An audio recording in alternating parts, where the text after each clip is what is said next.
What's up, YouTube? It's Pink Irina, and okay, in this video I'm going to be doing the birth story. So it is story time. You don't know what that is. Okay, sorry, that was in a video. Anyways, so basically I'm gonna just start off on what happened at home before I went to the hospital. So on March 7th, it was, no, March 8th. I don't know why I keep saying March 7th, but on March 8th, it was around 3:30 in the morning when I first started having my contractions. Like, I was past 40 weeks. I was at 41 weeks. I was already 41 weeks, I believe. Yes, I think I was 41 weeks. Okay. Anyways, so I was having real bad contractions, and they kept getting worse and worse. So about 3:30 on the 8th that morning, I woke up, and the contractions woke me up because all of a sudden I just started really bad, painful contractions.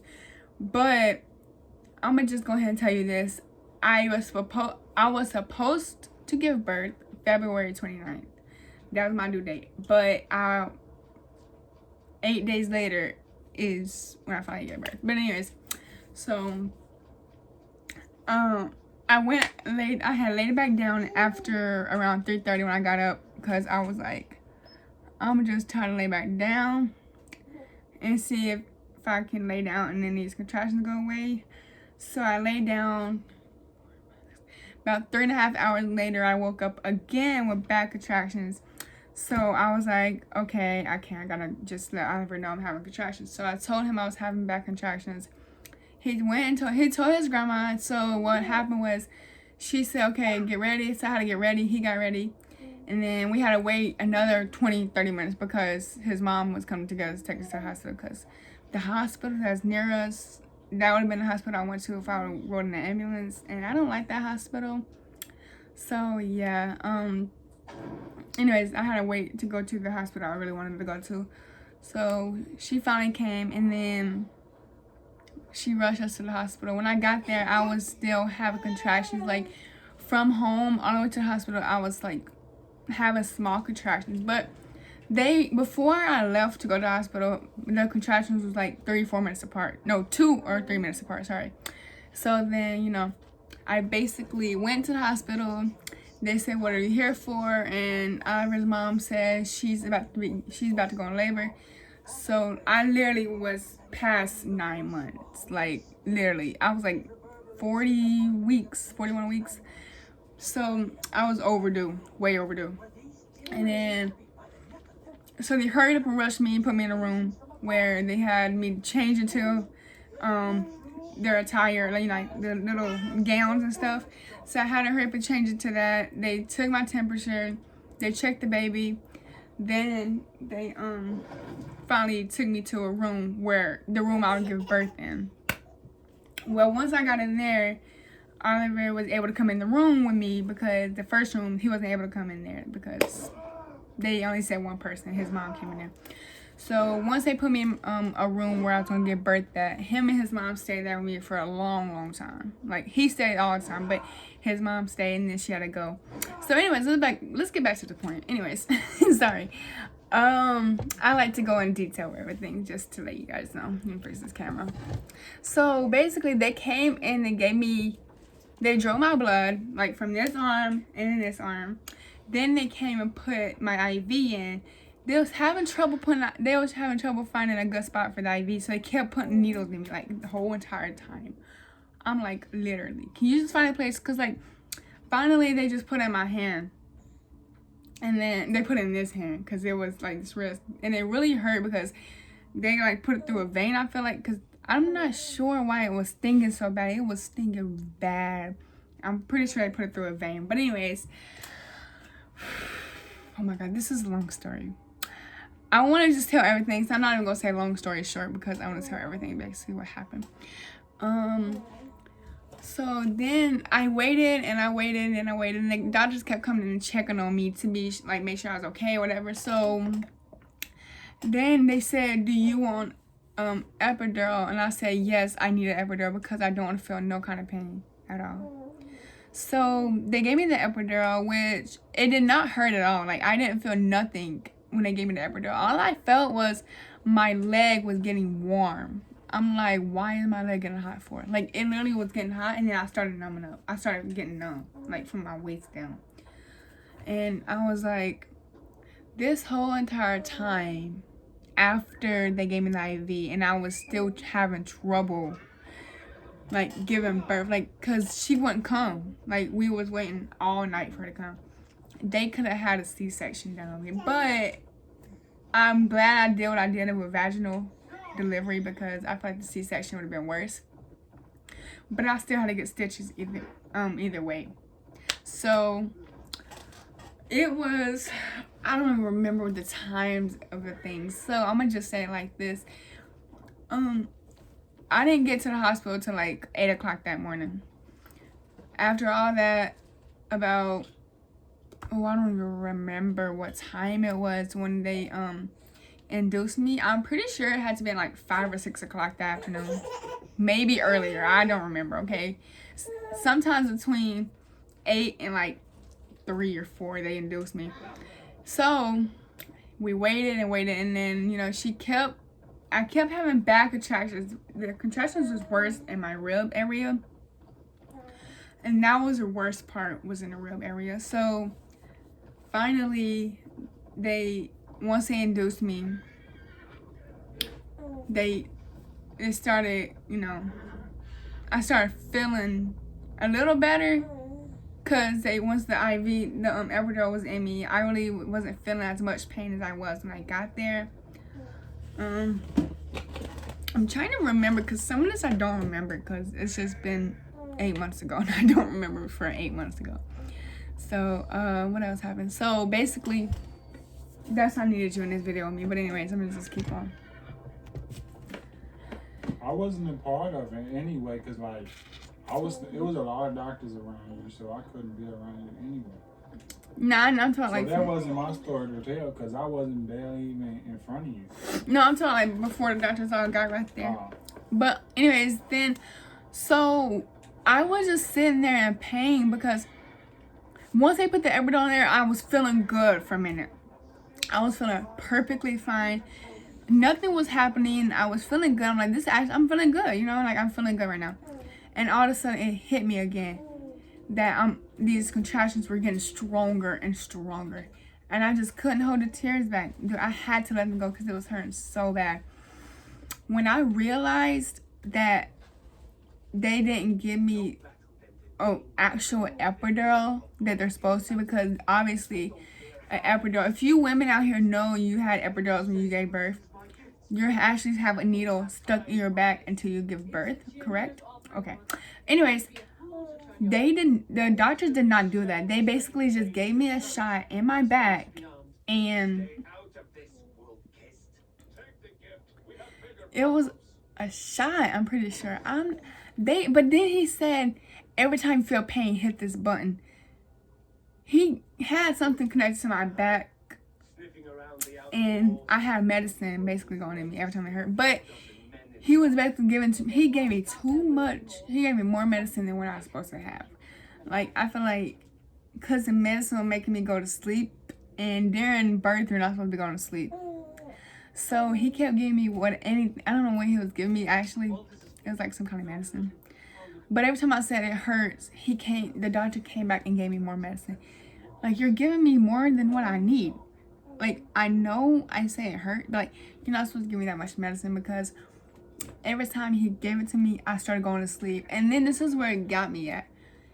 The doctor, I forgot the doctor's names. I don't remember all the names. But the doctor came in there and said, take a 30-minute nap. I couldn't even take a nap. First off, why would I take a nap in the middle of me trying to give birth? That didn't connect to me, because I'm like, that don't make sense. And then, so I just laid there, and then the contractions, they kept on getting stronger. Like, they started to be a minute apart, like, literally not even a minute, I'm pretty sure, because they were just back to back to back to back. And then finally they came in, they said, okay, let's try to push. I was like, okay. So we start to push, and I wasn't even able to push. Like, I wasn't, because she was asleep. She was asleep in me. Like, she wasn't even trying to come out. So basically, what else? What was I saying? What was I saying? So as I have, you know, I was sitting up, like I'm supposed to, like you're supposed to be sitting when you're about to give birth. The inner part of my thigh, well, what do you call it? The pelvis. Every time I try to push, I wasn't able to push because my pelvis was hurting really bad. And I'm pretty sure her hair was right there, because why would my pelvis be hurting that bad when I'm trying to push? This birth was not a good birth. Like, pushing it was not good. Like, going to labor, all this stuff was not it. It happened the way it shouldn't have happened. Like, they could have did it better, but yeah. And then so once so I lay there for long hours and hours and hours and hours passed by. Finally, they were like, okay, I just gotta get her out. I forgot what these things are called. They're like shaped like scissors things, but it's like what they pull the baby's head out with. So they had to pull, like, Oliver's mom had to call his grandma to tell her to come there because the doctors were tripping. I don't know. So once she got there, that's when we really started pushing, because she was helping me too. And Oliver wasn't even able to see me push because there was so many doctors around me. Like, he had nowhere he could stand because everybody just circled me. I was like, it was literally like 20 something doctors in there. I'm like, why does all these doctors have to be in here? And then, so they kept saying push, push, push. And I was trying to push. I kept pushing and trying to. Then it was like, okay, I see her head. I'm like, does she have a head full of hair? Because, you know, I was worried. I was, like, concerned. So they was like, no, she don't have a head full of hair, but she has some hair. I was like, okay. But that was one of my favorite parts, though, because I was hoping she had a head full of hair. But, what was I say? So, finally, they kept trying to pull her out with a thing, and it wasn't working. And then I had to lay there for another little bit, because, you know, I was really struggling. I was getting really hot, like sweating. And I felt like I was going to pass out because the way I had to push, and then I started sweating and getting really, it was getting hot in there. The room was like real hot. So I laid there, and then I had like a cold rag over my hair because it was just too much heat. And then finally I was like, let's try to push again. I want to try to push.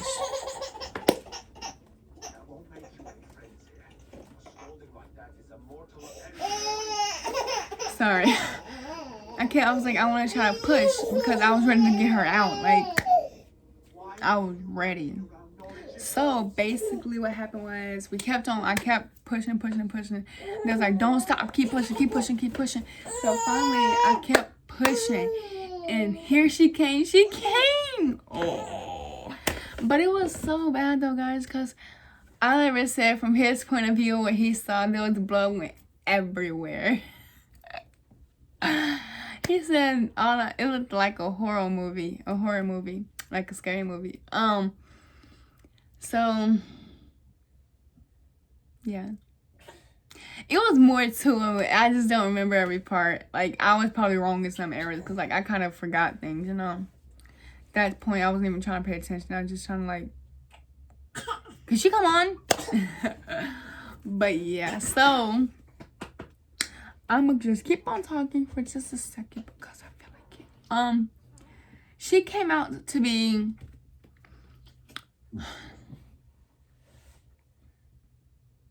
8 pounds and 9 ounces. I'm pretty sure that's what I had. Yep, 8 pounds and 9 ounces. I'll show you her footprints after she had came up. These are her footprints, guys.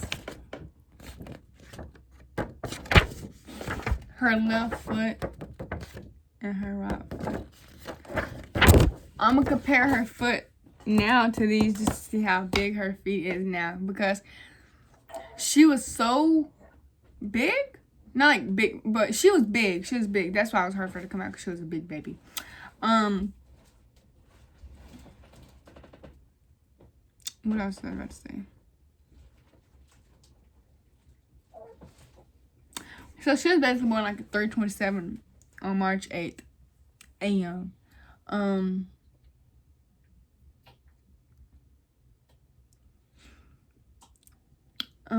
Finally, yeah, and I had to stay in the hospital like 3 days after that. I had to stay on the 8th, the 9th, and the 10th, and then they let us go on the 11th. So that was 3 nights we had to stay. But I actually enjoyed it because it was like calm, you know. The only thing I didn't really like, because the doctors kept coming in and giving me needles, like shots and stuff, and then they had to come back and take my IV out of this hand and put it in this hand, and when they put it in this hand, it hurt worse than it did when they put it in this hand. And Oliver was asleep mostly the whole time. But I don't blame her, because I want to, every time I try to go to sleep, I wasn't even able to go to sleep, because hello, every time I go to sleep, they're knocking on the door. Then they took baby K to the daycare. They went to give her own little bath. And then they had some delicious food. Like, they really had a lot of good food. Even Oliver could tell you that. We enjoyed that. They had a TV, you know. We watched a little bit of TV. I told Oliver to take his Xbox, and he was like, nah. He should have took his Xbox, give him something to do. But it's okay. He was there. That's all that matters, right? He probably didn't see me give birth, but he was there. That's all that matters. But I don't think he wanted to see it anyways, because it was too much blood. Like, the lady had her, from her freaking tip of her fingers up to her elbow was just bloody. Like, I was like, how much blood did I lose? I lost a lot of blood during that pregnancy, that delivery. I will do all that over again, because I want more kids, but no time soon, because I'm like, I just went through that pain. I don't know how to go through it again so soon. They did stitch me up. They did. I don't know how many stitches they put in me. I'm pretty sure they said like 8 or 9, I think. I don't really know. I'm not really sure. But it wasn't a lot. It was hard to walk. It was hard to sit down. It was hard to lay down. I wasn't even able to walk like that. Like, when I came home, I basically just stayed in a room because I couldn't even really do anything for like 2 weeks. Like, I had the stitches in me for like 2-3 weeks, and it hurt horribly. Like, when I sat down, I couldn't even sit down. Like, when I had tried to lay down, it hurt so bad. But yeah. If I have any other thing to add onto the story, of course I would do another video connected with this video. So I'll do a birth story part 2 if I have anything else I need to include on this. But other than that, please, well, thank you guys for watching so much. You hit that notification bell so you can be notified when we upload our next video. He is so irritating. Thank you guys for watching this video. Alright, go ahead, Baba. Please like, comment, subscribe, and please hit that notification bell so you can be notified when we upload our next video. Peace out. Peace, guys. And please, if you have anything about your birth stories, please share them, guys. Share them with me. I would love to hear y'all's birth stories. Y'all can inbox me on Instagram. Y'all can inbox me on YouTube, on my Facebook. I would link that stuff in the comment, in the description sometimes when I have a chance to. Maybe not now, but I will. Thank you guys for watching again, and I'll see you guys later. I'm just playing. All right.